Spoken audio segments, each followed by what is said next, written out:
मैं doctor R के पुरोहित, आपका स्वागत है।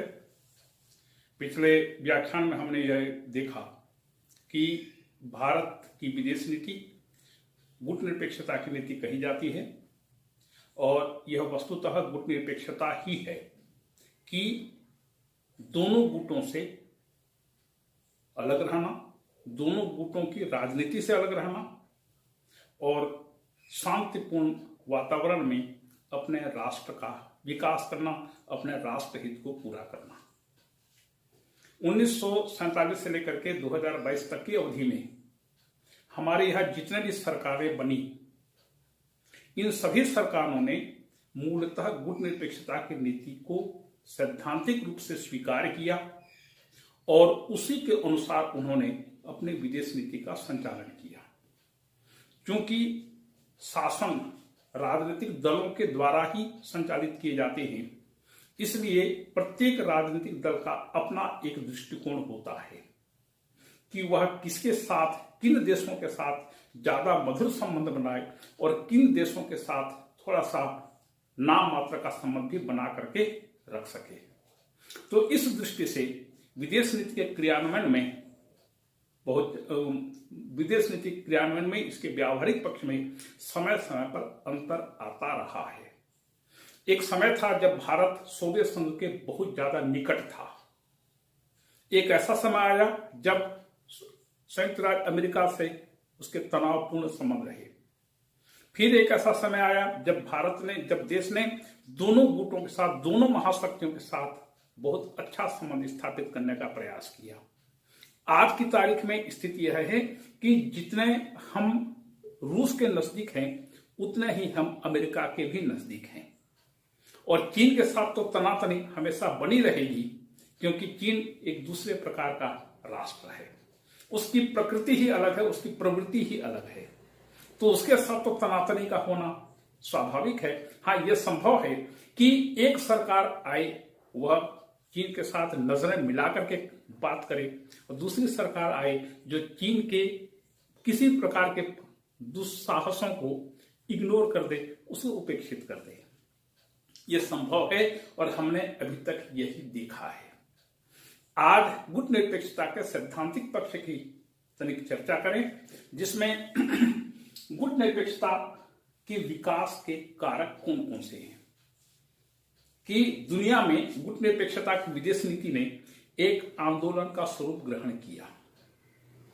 जब नेहरू नासिर टिटो की तिकड़ी ने इस नीति का सूत्रपात किया, तो धीरे धीरे करके दुनिया के विभिन्न देश इस आंदोलन में सम्मिलित होने लगे और जिन 25 देशों को मिला करके बेलग्रेड में गुटनिरपेक्ष राष्ट्रों ने पहला सम्मेलन किया था 2020 में इन सदस्यों की संख्या 120 तक पहुंच गई। मतलब यह है कि इस नीति में ऐसी कुछ बात जरूर है जो दुनिया के विकासशील राष्ट्रों को आकर्षित करती है, उन्हें इस नीति को स्वीकार करने के लिए प्रेरित करती है, प्रेरणा प्रदान करती है। तो ऐसे कौन कौन से कारक हैं जिन कारकों ने, जिन तत्वों ने गुटनिरपेक्षता की नीति को एक आंदोलन का रूप धारण करने के लिए प्रेरित किया। देखें कौन कौन से कारक हैं। सबसे पहला है राष्ट्रीय भावना। गुटनिरपेक्ष राष्ट्रों में मैक्सिमम, अधिकतम ऐसे राष्ट्र हैं जो उपनिवेशवाद और साम्राज्यवाद के शिकार थे। इन्होंने राष्ट्रीय भावना से प्रेरित होकर के अपने देशों में स्वतंत्रता आंदोलन किए। कहीं पर शांतिपूर्ण आंदोलन चला तो कहीं पर इन राष्ट्रों को साम्राज्यवादी ताकतों के साथ सशस्त्र संघर्ष करना पड़ा। तो जब इन्हें स्वतंत्रता मिली, चाहे शांतिपूर्ण तरीके से हो, चाहे युद्ध के तरीके से हो, तो इनमें राष्ट्र प्रेम की भावना ने बहुत ज्यादा बवाल मचाया और उन्होंने इस बात के लिए प्रेरित किया कि वे स्वतंत्रता प्राप्ति के बाद जब अपनी सरकार बना लेंगे तो वे एक ऐसी विदेश नीति को स्वीकार करेंगे जो राष्ट्रीय अस्मिता को एक नई पहचान दे सके। और दूसरी चीज राष्ट्रीय अस्मिता भी कि प्रत्येक राष्ट्र की एक पहचान होती है और वही पहचान उसे अन्य राष्ट्रों से अलग करती है। इस पहचान को बनाए रखने के लिए आवश्यक क्या है कि हम विदेश नीति के क्षेत्र में स्वतंत्र नीति को स्वीकार करें। स्वतंत्रता होनी चाहिए ताकि हम किसी भी गुटबाजी से दूर रह करके अपनी पहचान को बनाए रख सके। तो राष्ट्र प्रेम और राष्ट्रीय अस्मिता ने दुनिया के विभिन्न देशों को, विशेष करके विकासशील राष्ट्रों को, विशेष करके ऐसे राष्ट्र जो नए नए स्वतंत्रता प्राप्त करके अपनी सरकार बना चुके हैं, ऐसे राष्ट्रों को विदेश नीति के क्षेत्र में स्वतंत्रता प्राप्ति के लिए प्रेरित किया, स्वतंत्र विदेश नीति अपनाने के लिए इनको प्रेरित किया और इस कारण से गुटनिरपेक्षता की नीति को एक आंदोलन का स्वरूप दिया जा सका। तीसरी चीज, आर्थिक कारक। यदि एक राष्ट्र किसी एक गुट के साथ संबद्ध हो जाता है तो इसके दो परिणाम होंगे। एक तो ये कि जिस गुट में सम्मिलित हुआ वह उसी गुट पर निर्भर हो जाएगा, क्योंकि जितने भी विकासशील राष्ट्र हैं आर्थिक दृष्टि से सक्षम और सशक्त नहीं है, अभी तक नहीं बने हैं, धीरे धीरे कर अपना विकास कर रहे हैं, लेकिन इनको किसी महाशक्ति से या किसी बड़े व्यापारिक राष्ट्र से, धनी राष्ट्र से इनको सहायता चाहिए। सहायता कब मिलेगी? जब ये उस राष्ट्र के साथ अच्छी तरह से संबंध बनाए रखेंगे। तो यदि मान लीजिए एक राष्ट्र किसी गुट में सम्मिलित हो जाता है तो वह उसके अनुसार चलने के लिए बाध्य हो जाएगा, और दूसरी चीज, दूसरे गुट के साथ उसका अच्छी तरह से तादात्म्य संबंध स्थापित नहीं हो पाएगा और दूसरा गुट उसको उतनी अच्छी तरह से सहायता नहीं कर पाएगा। तो आर्थिक तत्वों ने कि इन देशों को अपना आर्थिक विकास करने के लिए वित्तीय सहायता की आवश्यकता थी और अभी भी है। यदि गुटबाजी के अधीन ये लोग फंस जाएंगे तो इनको उचित मात्रा में सहायता नहीं मिल पाएगी, परिणाम स्वरूप वे अपने राष्ट्र का आर्थिक विकास नहीं कर पाएंगे। तो इस कारण से इन राष्ट्रों ने सोचा कि हमें एक स्वतंत्र विदेश नीति की आवश्यकता है। चौथी चीज, शांतिपूर्ण विकास की इच्छा। विकास चाहते हैं, लेकिन विकास कब होगा? जब दुनिया में शांति बनी रहे, क्योंकि दुनिया में शांति यदि बनी नहीं है तो फिर ये राष्ट्र का विकास भी इससे प्रभावित होता है। अब देखिए, कभी भी स्वेज नहर में संकट, जैसे 1956 में स्वेज संकट उत्पन्न हुआ था, जब स्वेज नहर का राष्ट्रीयकरण कर दिया था मिस्र ने, और इंग्लैंड, फ्रांस, इजराइल ने मिस्र पर आक्रमण कर दिया था।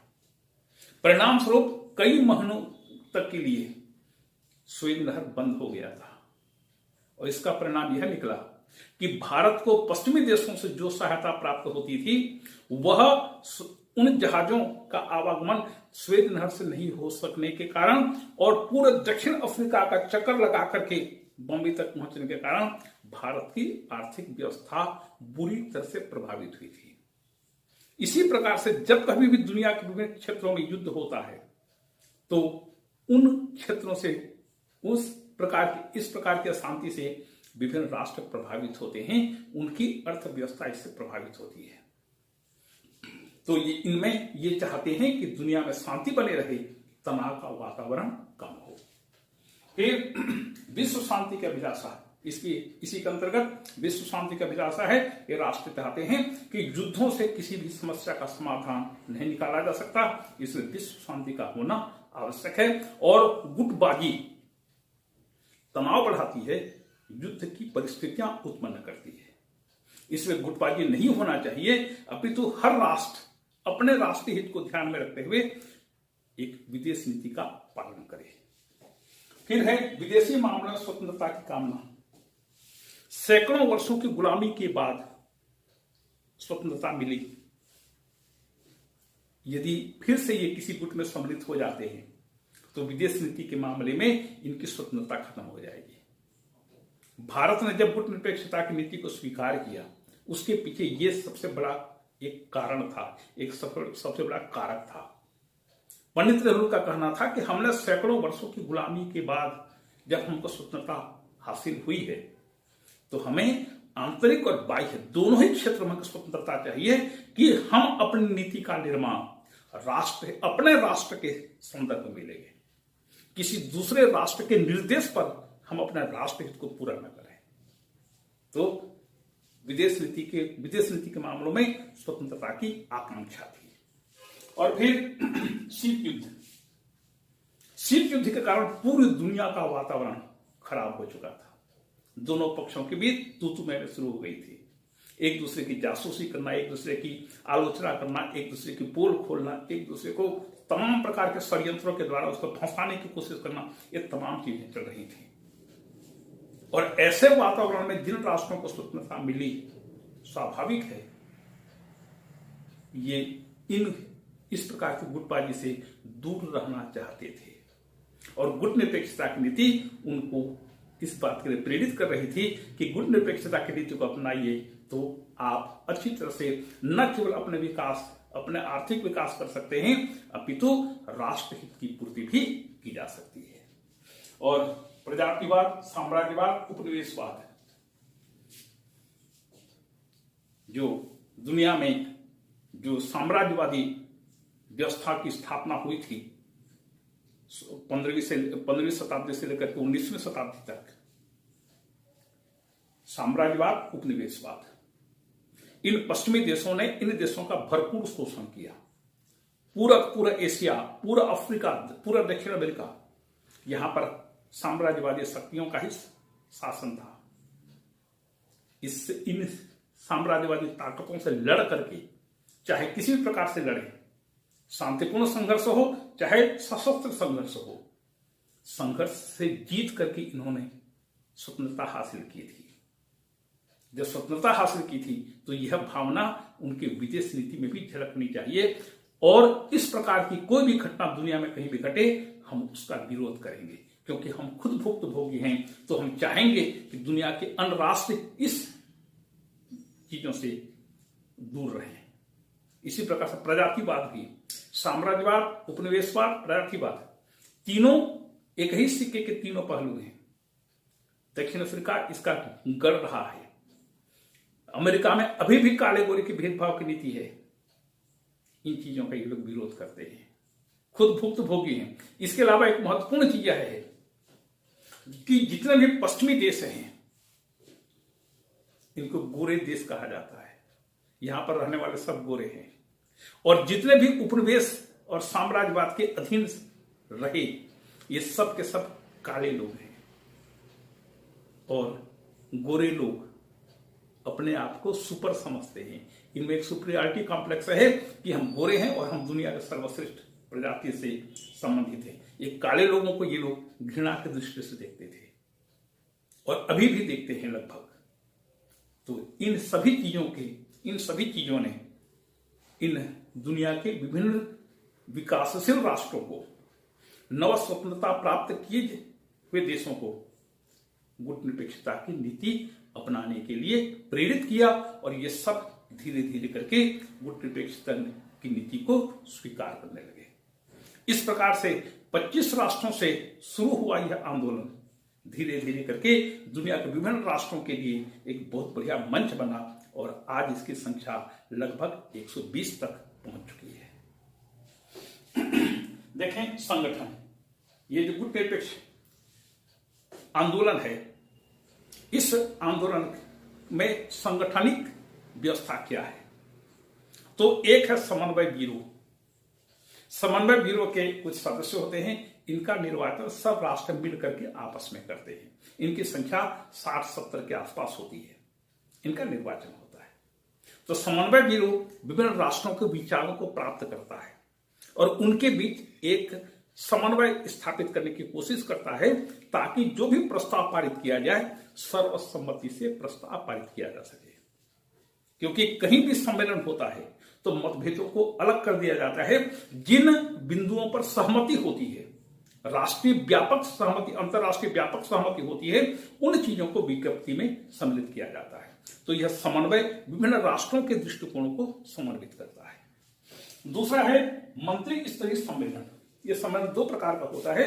एक मंत्री स्तरीय सम्मेलन होता है और दूसरा शिखर सम्मेलन। तो मंत्री स्तरीय सम्मेलन में विभिन्न देशों के, सभी देशों के विदेश मंत्री भाग लेते हैं, आपस में चर्चा करते हैं, विचार विमर्श होता है और एक सहमति के बिंदु तक पहुंचने की कोशिश की जाती है।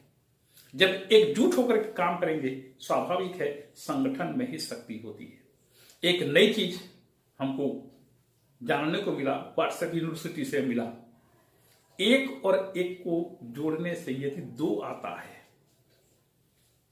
सुन लीजिए आप, एक और एक को जोड़ें और दो आया तो इसका मतलब वह गणित हुआ। एक और एक को जोड़िए, फिर भी यदि एक आया तो वह प्रेम है। एक और एक को जोड़ने से यदि शून्य आया तो वह अध्यात्म है। और आगे देखिए, एक को एक से मिलने ही न दिया जाए तो यह कूटनीति है, और यदि एक को एक के विरुद्ध खड़ा कर दिया जाए तो यह राजनीति है। तो कूटनीति, राजनीति। विदेश मंत्री स्तर के सम्मेलन में एकता की बिंदुओं को ढूंढा जाता है, किस प्रकार से एकता की स्थापना हो सके, ताकि एक सर्वसम्मति से प्रस्ताव पारित किया जा सके। और तीसरा है दूसरा शिखर सम्मेलन। शिखर सम्मेलन का मतलब होता है जिस सम्मेलन में विभिन्न देशों का राष्ट्रपति और प्रधानमंत्री या प्रधानमंत्री भाग लेते हैं, उसे शिखर सम्मेलन कहते हैं। गुटनिरपेक्ष राष्ट्रों का शिखर सम्मेलन हर तीसरे वर्ष किसी एक सदस्य राष्ट्र में होता है, और एक सम्मान की दृष्टि से जिस देश में, जिस राष्ट्र में यह शिखर सम्मेलन होता है, उस राष्ट्र का राष्ट्रपति या प्रधानमंत्री गुटनिरपेक्ष सम्मेलन का अध्यक्ष बन जाता है। इस प्रकार से इसका काम चलता है। जहां तक सदस्य संख्या का प्रश्न है, बान्नूर सम्मेलन में इसकी पृष्ठभूमि तैयार हुई थी। बान्नूर सम्मेलन 1955। इसके 6 साल के बाद बेलग्रेड, जो कि उस समय यूगोस्लाविया की राजधानी था, बेलग्रेड में 1961 के सितंबर महीने में इसका पहला सम्मेलन हुआ। इसमें 25 देशों ने भाग लिया। आज तक इसके 16-17 सम्मेलन हो चुके हैं। 2020 का सम्मेलन वर्चुअल हुआ था, और इस प्रकार से सम्मेलन हर 3 दिन साल के अंतराल में होता रहा है। कभी गैप भी होता है, क्योंकि बीच में कोविड के कारण से बहुत परेशानी हुई थी, इसलिए 2020 का सम्मेलन वर्चुअल हुआ था। और इस प्रकार से आज इसके सदस्य राष्ट्रों की संख्या 120 तक पहुंच गई है। यहां तक कि जापान, जर्मनी, ऑस्ट्रेलिया जैसे देश भी इसमें पर्यवेक्षक के रूप में भाग लेते हैं। फिर है, अब देखें उपलब्धियां। अभी तक जितने भी सम्मेलन हुए हैं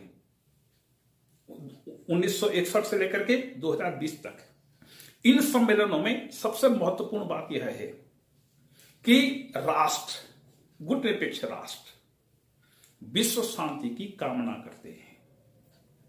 तनाव किसी भी कारण से उत्पन्न हो, उन तनाव के कारणों को दूर करने का प्रयास करते हैं। राष्ट्रों को एक बोलने का मंच मिलता है, क्योंकि दूसरे जगह लोग बोल नहीं पाएंगे। यदि गुटबाजी के अधीन हैं, यदि गुटबाजी में फंसे हुए हैं, तो अपनी बात कह नहीं पाएंगे। इनको एक मंच मिलता है। दुनिया में जहां कहीं भी विश्व शांति को कोई भी आघात पहुंचता है, ये राष्ट्र उसका विरोध करते हैं और विश्व शांति की कामना करते हैं। परस्पर आपस में मिलने से इन राष्ट्रपति और प्रधानमंत्रियों के बीच व्यक्तिगत दोस्ती होती है, और यह व्यक्तिगत दोस्ती, निजी मित्रता संकट के अवसर पर बहुत काम आती है। किसी भी प्रकार का समस्या, दुनिया के विभिन्न देशों को अनेक प्रकार की समस्याओं का सामना करना पड़ता है, तो ऐसे व्यक्तिगत मैत्री से उन संकटों का सामना करने या उसका समाधान करने में सुविधा होती है। सभी राष्ट्र परस्पर मिलते जुलते हैं, एक दूसरे के करीब आने की कोशिश करते हैं, एक दूसरे को सहायता करने का प्रयास करते हैं, तो इनको एक बढ़िया मंच मिलता है। देखें इसकी उपलब्धि क्या है। पहला है रचनात्मक मंच। दुनिया के उन देशों को जिन्हें विकासशील राष्ट्र कहा जाता है एक रचनात्मक मंच मिलता है गुटनिरपेक्षता के माध्यम से। यहां पर आकर हर राष्ट्र अपनी बात कहता है कि विदेश नीति के क्षेत्र में ऐसा ऐसा होना चाहिए, दुनिया में ऐसा होना चाहिए, ऐसा नहीं होना चाहिए। तो इनको रचनात्मक दृष्टि से एक मंच मिलता है ताकि वे अपनी बात कह सकें। इनका उद्देश्य निजी स्वार्थ नहीं होता, अपितु अंतरराष्ट्रीय स्तर पर एक समन्वय की स्थापना करना होता है। दूसरी चीज, दोनों पक्षों की मान्यता मिल चुकी है। शुरू में जब यह आंदोलन शुरू हुआ था तो उस समय माओ से तुंग ने कहा था दुनिया में दो सड़कें हैं, एक सड़क वाशिंगटन की ओर जाती है, दूसरी सड़क मॉस्को की ओर, तीसरी कोई सड़क नहीं है। लेकिन इन परिस्थितियों में नेहरू, नासिर, टीटो ने एक नए आंदोलन की शुरुआत की, एक नई विदेश नीति की शुरुआत की। परिणाम यह हुआ कि धीरे धीरे करके दोनों गुटों ने इसे स्वीकार किया कि गुटनिरपेक्षता की नीति भी दुनिया के कई राष्ट्रों के द्वारा अपनाई जा चुकी है। शुरुआती दौर में दोनों गुट ने इसको स्वीकार नहीं किया था, मान्यता नहीं दी थी। लेकिन जैसे जैसे राष्ट्रों की संख्या बढ़ती गई, जैसे जैसे इन राष्ट्रों की भूमिका सामने आने लगी विश्व शांति की स्थापना के लिए, अंतर्राष्ट्रीय राजनीति में परस्पर समन्वय और सद्भावना की स्थापना के लिए जैसे जैसे इन राष्ट्रों की भूमिका सामने आने लगी, दोनों पक्षों ने इस चीज को स्वीकार किया। तीसरा, तृतीय विश्व। इनको तृतीय विश्व कहा जाता है। पहला विश्व, दूसरा विश्व मतलब अमेरिकन गुट, सोवियत गुट, और तीसरे गुट के रूप में इस गुटनिरपेक्ष राष्ट्रों को माना जाता है। कभी भी तीसरी दुनिया की बात कभी भी यदि तीसरी दुनिया कहा जाता है, तीसरा विश्व कहा जाता है, इसका मतलब दुनिया के विकासशील राष्ट्र जो गुटनिरपेक्षता की नीति को स्वीकार करते हैं, जो आर्थिक दृष्टि से बहुत ज्यादा सक्षम नहीं है, इनको अंतर्राष्ट्रीय सहायता की आवश्यकता है, लंबे समय तक गुलामी का जीवन यापन कर चुके हैं, आज स्वतंत्र हैं, तो इनको तृतीय विश्व का नाम दिया जाता है। एक पहचान मिली, एक रिकॉग्निशन मिला है। फिर यूएनओ में एक नई पहचान मिली है। पहले अमेरिका और सोवियत संघ दोनों में जो चाहे वो कर लेते थे, एक की बात को दूसरा काटता था, दूसरे की बात को पहला काटता था। इनके पास संख्या बल है। 195 देशों में 120 राष्ट्र गुटनिरपेक्ष हैं, बाकी ये सब दोनों में से किसी एक गुट के अधीन है। तो इनको एक नई पहचान मिली है। फिर द्विध्रुवीकरण को रोकना। द्विध्रुवीकरण हो चुका था अंतर्राष्ट्रीय राजनीति का, इस द्विध्रुवीकरण को रोकना मतलब कई ऐसे राष्ट्र हैं जो अमेरिकन गुट के सदस्य हैं और कई ऐसे राष्ट्र हैं जो सोवियत गुट के सदस्य हैं। तो इन राष्ट्रों को भी गुटनिरपेक्षता की नीति पसंद आई। इन्होंने स्वयं गुटनिरपेक्षता की नीति को स्वीकार किया और आज इसके महत्वपूर्ण सदस्य बने हुए हैं। और शीत युद्ध के विस्फोट को रोकना। कई बार ऐसे अवसर आए जब शीत युद्ध गर्म युद्ध का रूप धारण करने वाला था। तृतीय विश्व के देशों ने, गुटनिरपेक्ष राष्ट्रों ने इस प्रकार से युद्धों को रोकने में महत्वपूर्ण भूमिका निभाई। कहीं पर सफलता मिली, कहीं पर असफल हुए, लेकिन इनकी कोशिश हमेशा जारी रही। तो ये इसकी महत्वपूर्ण उपलब्धियां हैं। फिर देतांत का मतलब तनाव शैथिल्य। जब शीत युद्ध का बर्फ पिघलता है, मतलब शीत युद्ध जनित तनाव कम होता है दोनों पक्षों के बीच, तो उसको तनाव शैथिल्य कहते हैं। देतांत फ्रेंच भाषा का शब्द है। तो देतांत में गुटनिरपेक्ष राष्ट्रों की भूमिका बहुत ही महत्वपूर्ण रही, क्योंकि एक तरफ अमेरिका था, दूसरी तरफ सोवियत संघ था। भारत जैसे महत्वपूर्ण राष्ट्र दोनों देशों से, दोनों गुटों से पर्याप्त सहायता की कामना करते थे और यह देतांत के वातावरण में ही संभव हो सकता था। तो नाम मतलब नॉन अलाइनमेंट मूवमेंट, गुटनिरपेक्ष आंदोलन, इसका संक्षिप्त रूप है नाम, NAM, नॉन अलाइनमेंट मूवमेंट। तो इस प्रकार से इसने तनाव शिथिलीकरण के लिए अपनी भूमिका का निर्वाह किया। फिर है नई आर्थिक व्यवस्था। नई आर्थिक व्यवस्था क्या है? ये दक्षिण दक्षिण संवाद। पहले होता था उत्तर दक्षिण संवाद, अब होने लगा है दक्षिण दक्षिण संवाद। ग्लोब को यदि आप देखेंगे तो आप पाएंगे कि भूमध्य रेखा के ऊपरी क्षेत्र में, या आप मोटे तौर पर कह सकते हैं कि ग्लोब के उत्तर में, उत्तरी भाग में जितने भी राष्ट्र हैं ये सब विकसित राष्ट्र हैं, और ग्लोब के दक्षिणी क्षेत्र में जो राष्ट्र स्थित हैं ये सब विकासशील या अविकसित राष्ट्र हैं। उत्तरी क्षेत्र के विकसित राष्ट्र चाहते हैं कि हम विकासशील राष्ट्रों को सहायता तो करेंगे, लेकिन 5 यदि लगाएंगे तो हम 500 वसूलेंगे। आर्थिक शोषण अभी भी चाहते हैं, आर्थिक शोषण। लेकिन यदि आपस में ये विकासशील राष्ट्र आपस में यदि व्यापार करें तो इनकी आर्थिक क्षमता बढ़ जाएगी। तो इन विकासशील राष्ट्रों के बीच आर्थिक, व्यापारिक, वित्तीय संबंध और घनिष्ठ होना, इसको कहते हैं, इसके लिए प्रयास किया जाता है। उसका नाम दिया गया है दक्षिण दक्षिण संवाद। क्योंकि कोई भी व्यापारी 5 का 50 जरूर वसूल करता है। 5 यदि खर्चा कर रहा है तो 50 उसको मिलना चाहिए। दक्षिण दक्षिण संवाद में सब राष्ट्र विकासशील रहे, अपने आर्थिक विकास के लिए चिंतित है, एक दूसरे की सहायता करके वे दोनों ही पक्ष अपना आर्थिक विकास कर सकते हैं। यह है दक्षिण दक्षिण संवाद। और आखिरी है, दुनिया में जहां कहीं भी साम्राज्यवाद, उपनिवेशवाद, प्रजातिवाद कहीं भी दिखता है, कहीं भी ऐसी कोई घटना घटती है तो ये नाम उसका विरोध करता है।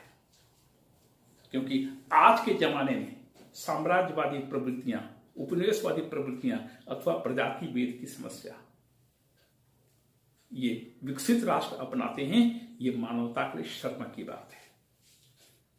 ये अपने आप को विकसित कहलाते हैं, ये अपने आप को विकसित कहते हैं, लेकिन अभी भी साम्राज्यवाद और उपनिवेशवाद की प्रवृत्ति इनमें भरी हुई है। इससे बढ़कर शर्मनाक स्थिति और कुछ नहीं हो सकती। 1991 के पहले दक्षिण अफ्रीका में, जो कि रंग भेद का सबसे बड़ा गढ़ था, यही होता था। ये गुटनिरपेक्ष आंदोलन की उपलब्धि है कि इसने दुनिया में अपना एक पहचान स्थापित किया, दुनिया के दोनों महाशक्तियों के बीच एक सेतु बंध का काम किया, तनाव शिथिलता लाई, और प्रत्येक राष्ट्र की दृष्टि से इसने स्वतंत्र विदेश नीति को मानने के लिए प्रेरित किया। ये इसकी उपलब्धि है। और आलोचना हम चूंकि आज गुटनिरपेक्ष आंदोलन का गुणगान किए हैं, इसलिए आलोचना आज नहीं करेंगे, अगली बार करेंगे। आपको धन्यवाद।